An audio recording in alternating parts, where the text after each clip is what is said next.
kama una ndoto yoyote. Lakini kama unapenda kuishi katika kusudi la wewe kuwepo juu ya uso wa nchi, ni lazima uwe na ukomo wa watu wanaokufahamu, kwa sababu pia watu wamebeba upinzani, wamebeba ukinzani, lakini some of them ni dream killers. Baadhi yao ni wauaji wa ndoto.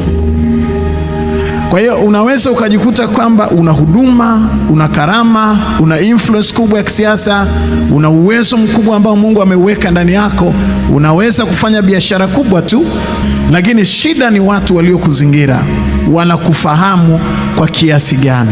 Usifungue milango kiasi hicho. Ukiona magrili kwenye nyumba, ukiona milango kwenye nyumba, ukiona ukuta kwenye nyumba, ni ili kuwe na ukomo wa watu kuingia kwenye maisha ya mtu mwingine. Kwa hiyo angalia vizuri kwenye maisha yako, ni watu gani unaowaingiza. Tazungumza mambo machache ya mfano katika Biblia.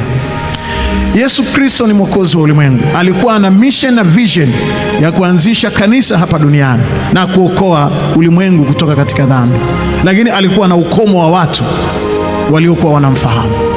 Mission yake kukamilika ni namna ambavyo alikuwa na ukomo wa watu kumfahamu. Kuna wengine wana macho, yani jicho tu, hawajaroga, ila wakiangalia wakishtuka, hiyo habari imeyeyuka.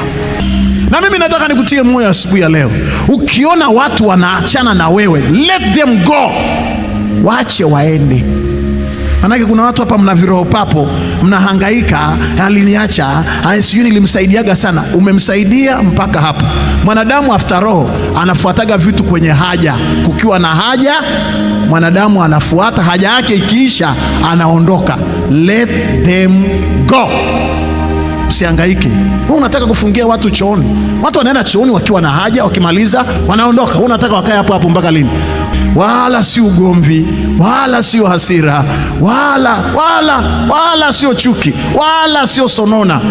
Mungu amekutengenezea disiplini fulani kwenye maisha ya kwako, na disiplini kubwa ni ukomo wa watu kukufahamu. Tumsifu Yesu Kristo. Ni muda wa kuchukua nafasi yako katika meza ya HW, tuwasilishe kwako mawazo yenye tija kwa maneno ya dhahabu, kukupa hamasa na kujengea uwezo wa kufanya zaidi na kuwa zaidi. Welcome to the home of positive vibes.